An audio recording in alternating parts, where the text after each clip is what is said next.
Assalamualaikum warahmatullahi wabarakatuh. Hari ini Ibu akan menyampaikan materi tentang kebersamaan dalam keberagaman. Ya, kemarin di subtema 1 sudah belajar tentang keberagaman. Ya. Sebelumnya kamu sudah banyak belajar tentang indahnya keberagaman budaya Indonesia. Sekarang kamu akan belajar tentang menjalin kebersamaan dalam keberagaman agama. Suku budaya dan agama yang berbeda tidak menghalangi Udin, Siti, Dayu, Beni, Lani, dan Edo menjalani kebersamaan. Mereka berbagi cerita tentang budaya masing-masing dan saling belajar. Hari-hari mereka penuh keceriaan dalam kebersamaan. Hari ini mereka berkumpul bersama untuk bekerja sama.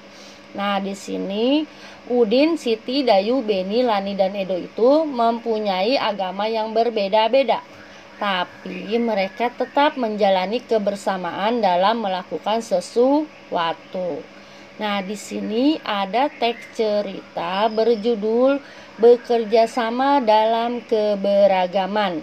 Dalam teks ini terdapat 3 paragraf. Paragraf 1, paragraf 2, dan paragraf 3. Nah, paragraf 2, paragraf 3. Nah, pada bacaan ini Udin, Siti, Dayu, Beni, Lani, dan Edo mengerjakan sesuatu bersama-sama walaupun mereka berbeda agama dan mereka saling menghormati tentang agamanya masing-masing. Nah, pada paragraf tersebut kamu disuruh untuk menentukan gagasan pokok, gagasan pendukung. Ibu kasih contoh 1 pada paragraf 1 ya. Ibu kasih contoh menentukan gagasan pokok dan gagasan pendukung karena pada pembelajaran subtema 1 masih banyak yang tidak diisi dalam menentukan gagasan pokok dan gagasan pendukung. Ya, masih banyak yang tidak mengerti. Nah, Ibu kasih contoh di sini. Ini paragraf 1. Untuk gagasan pokoknya yaitu Edo dan kelima temannya mendapat tugas untuk melakukan percobaan tentang bunyi. Itu gagasan pokok. Gagasan pendukung 1. Sepulang sekolah, mereka berkumpul di rumahnya. Gagasan pendukung 1. Gagasan pendukung 2. Setiap orang sudah menyiapkan peralatan yang dibutuhkan.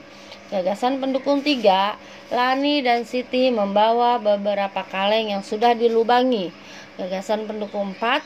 Udin dan Beni membawa benang kasur.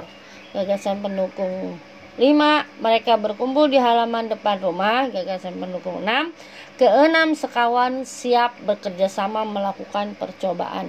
Jadi di sini kalau dia mempunyai 6 para gagasan pendukung atau 5 atau 4, kamu harus tulis semuanya. Ya, tidak hanya cuma 1, tidak hanya cuma 2, tapi semuanya ditulis. Nah, untuk selanjutnya setelah melakukan percobaan tentang perambatan bunyi, Edo dan sahabatnya juga belajar bersama tentang sumber bunyi. Mereka membaca buku yang menyatakan bahwa telinga bisa mengetahui sumber bunyi. Sumber bunyi sudah kita pelajari kemarin di subtema 1. Ya. Nah, di sini Lani membuat satu percobaan yaitu menggunakan alat musik tradisional yaitu angklung. Lani dan Udin melakukan percobaan di manakah bunyi. Yang satu ditutup matanya duduk, sedangkan yang satunya Laninya membuat suara bunyi-bunyian dari angklung. Nanti ditebak di manakah bunyinya. Nah, ya. Nanti kamu buat laporannya di sini. Indra pendengar atau telinga. kita wajib bersyukur kepada Tuhan Yang Maha Esa karena telah menciptakan bentuk tubuh yang paling sempurna. Salah satunya adalah kita diberi indera pendengar atau telinga. Dengan menggunakan indera ini kita bisa mendengar berbagai suara seperti kicauan burung, suara air mengalir, dan musik. Apa saja bagian fungsi indera pendengar? Kita manusia merupakan makhluk yang paling sempurna karena kita mempunyai indera pendengar yang paling sempurna, yaitu mulai dari indera penglihatan mata, indera pendengaran telinga, indera penciuman hidung, indera pengecap ya, lidah, mulut, indera perasa kulit, ya kan? Nah, sekarang kita belajar tentang indera pendengar atau telinga. Nah, ini ada gambar telinga nih. Ini gambar bagian dalam dari telinga. Telinga itu mempunyai 3 bagian. Bagian luar, bagian tengah, dan bagian dalam. Ya.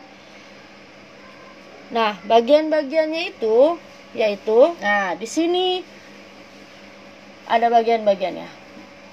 Ada daun telinga, ya, daun telinga, lubang telinga. Ini termasuk ke dalam bagian luar, ya. Bagian daun telinga, bagian lubang telinga itu bagian luar. Bagian tengah ada liang telinga, gendang telinga, 3 tulang pendengaran, dan 3 saluran setengah lingkaran. Ini bagian tengah. Nah, bagian dalam yaitu saluran eustachius, rumah siput atau koklea, dan saraf pendengaran. Itu disebut dengan bagian dalam, ya. Ini merupakan bagian-bagian telinga, ya. Ada bagian luar, bagian tengah, dan bagian dalam. Nah, bagaimana proses pendengaran bisa terdengar oleh kita? Nah, beragam bunyi berasal dari benda yang bergetar. Getaran dari suatu benda akan mengakibatkan udara di sekitarnya bergetar. Getaran tersebut menimbulkan gelombang bunyi di udara. Benda-benda yang bergetar dan menghasilkan bunyi disebut sumber bunyi. Bunyi kemudian merambat melalui udara dan ditangkap oleh telinga kita. Getaran bunyi mengenai gendang telinga yang berupa selembar kulit tipis. Getaran dari gendang telinga menjadi lebih besar di telinga bagian tengah dan diubah menjadi pesan atau sinyal listrik di telinga bagian dalam. Sinyal tersebut kemudian diteruskan oleh saraf pendengaran menuju otak yang kemudian menerjemahkan jenis dan bunyi tersebut. Jadi masuk ke daun telinga, dari daun telinga ke gendang telinga, dari gendang telinga lalu ke saraf pendengaran. Saraf pendengaran itu kemana? Ke otak. Bunyi apakah itu? Bunyi suara burungkah? Bunyi suara musikkah? Nah, itu yang akan ke saraf otak pendengaran kita. Oh, ini suara burung. Jadi kita tahu, oh ini suara burung. Nah, saraf pendengarannya menyampaikan ini suara musik. Oh, ini suara musik. Nah, ya, itulah proses pendengaran yang kita dengar. Maka kita harus bisa menjaga telinga kita nih. Jangan suka teriak-teriak di telinga. Jangan suka jewer-jewer nih. Jangan suka nih, siapa yang suka jewer-jewer kuping telinga nih? Karena ini juga berbahaya. Jangan suka teriak-teriak di telinga nih. Gendang telinga kalian ini yang paling riskan. Karena gendang telinga itu bentuknya sangat tipis. Kalau gendang telinga kalian rusak, nah makanya nanti kalian akan merusak pendengaran yang biasanya suka kita sebut apa? Budek ya. Nah, ya, jadi kita harus menjaga indera pendengaran kita ya untuk supaya kita bisa beraktivitas seperti biasa. Bagaimana telinga merasakan getaran? Semua bunyi membuat udara bergetar. Nah, tadi yang Ibu sudah bilang ini getaran bunyi mengenai gendang telinga berupa selembar kulit tipis. Saat itulah gendang telingamu juga mulai bergetar.